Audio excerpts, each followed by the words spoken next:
I got a question regarding how to use axes, and I will try to show you the best way I've found to use axes to their maximum effect.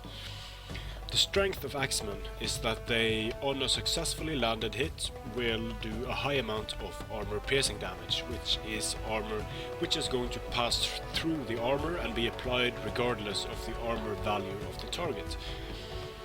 So that means they will potentially be very useful against high armor enemies that can shrug off a lot of base damage, but the problem is that those high armor units often also come in the form of units that have extremely good offensive capabilities like the Oathsworn. So the Axemen will lose, and they will lose badly in straight up engagements, and a lot of people have noticed that the axes tend to not get a huge amount of kills, while under certain circumstances they can get a pretty decent amount of kills. So I'm going to show you two ways of using axes that makes them more useful. Now, you need to use a combined arms approach with axes in order to make them work optimally. So in this case I'm going to use axes together with cavalry. Now, keep in mind that these guys are not much more expensive than the Oathsworn unit I am using to counter them with. And doing it this way is going to save me a massive amount of manpower that I can use later on in the battle. So I'm first going to charge in with my axemen. Then I'm going to time it so that when I charge in with the cavalry, they knock down the Oathsworn as the axemen come in. And while I'm not getting a huge amount of kills on my Persian cavalry, this move is going to allow me to kill a lot of Oathsworn, and it's going to allow my Kartli axemen to do much better in the coming melee, because a lot of these guys have been wounded and damaged, and although there are only 11 kills here, them being knocked down and being wounded by these Persian cavalry is going to make it much easier for my Kartli axemen to defeat the Oathsworn. And even though I don't defeat the Oathsworn, because they aren't able to defeat the Oathsworn in all cases and under all circumstances, even though I don't defeat them, this one simple charge will allow them to make the Oathsworn largely combat ineffective. And I still have my cavalry unit left mainly intact that I can use for other targets, or I can even use it to support the fight by going in frontally, and even going in frontally is going to damage these Oathsworn pretty severely. So a few cycle charges frontally like this is going to be the end of the Oathsworn unit. It's going to knock them down, and it's going to allow the Axemen to do pretty well against them. So the Axemen in this instance got 82 kills on the Oathsworn, and the Oathsworn only got 60 kills. That is one way you can use using cheap cavalry and axemen together. It's a very good way of using it if you aren't able to outflank your opponent, or if you aren't able to move around in some way. And rear charge. Now, another way of using axes that can be quite effective is, for example, if you have this unit of Persian hoplites and you have this unit of axemen. Now, this is less effective than using cavalry and axemen together, because cavalry and axemen together is a pretty nice way of using them.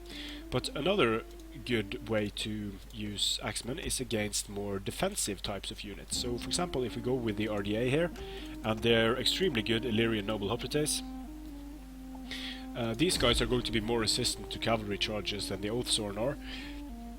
But a nice way of using axemen, and let's just pretend that I am not able to move around to flank or rear charge with the axemen. Let's say that I am only able to engage these Illyrian noble hoplites frontally. That's all I can do in this instance. Then I can send in a unit that is basically going to be the charge absorber. It's going to be the speed bump that's going to stop the Illyrian noble hoplites. It's going to rob them of their charge bonus. It's going to soak up damage, and it's going to allow the axemen to charge into the combat unmolested. So that's something that can be pretty effective as well, and this works for all types of axemen, all the way from your hillmen, your Bactrian hillmen, your Illyrian levies, your Illyrian raiders, your mercenary axemen, your axemen, your mercenary axe warriors, and all the way up to the best axemen in the game, the Kartli axemen. So axes won't do very well against elite swords or similarly priced swords, but if you use combined arms, they can be very effective.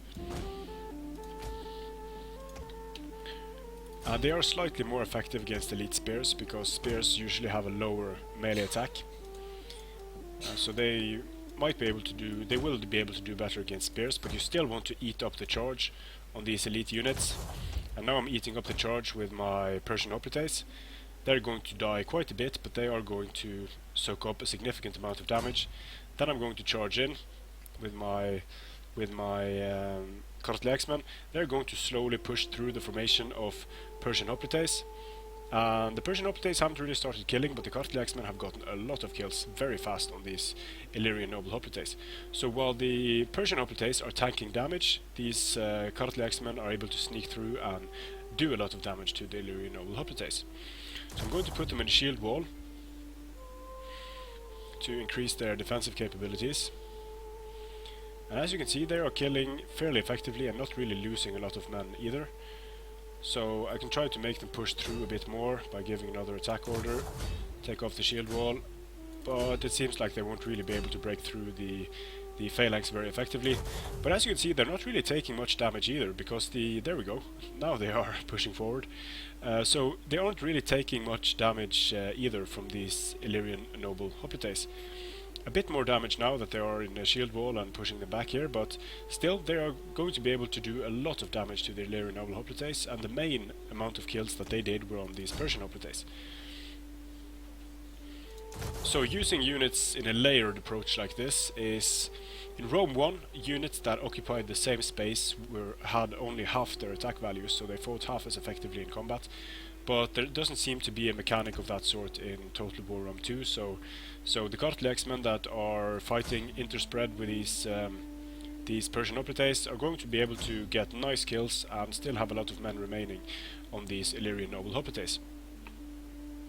So using units like this, using the one unit as a speed bump and then the other one to charge in after the charge bonus of the more dangerous unit is gone, is going to be a pretty effective way of using especially your Axemen against very dangerous enemy units that have high armor.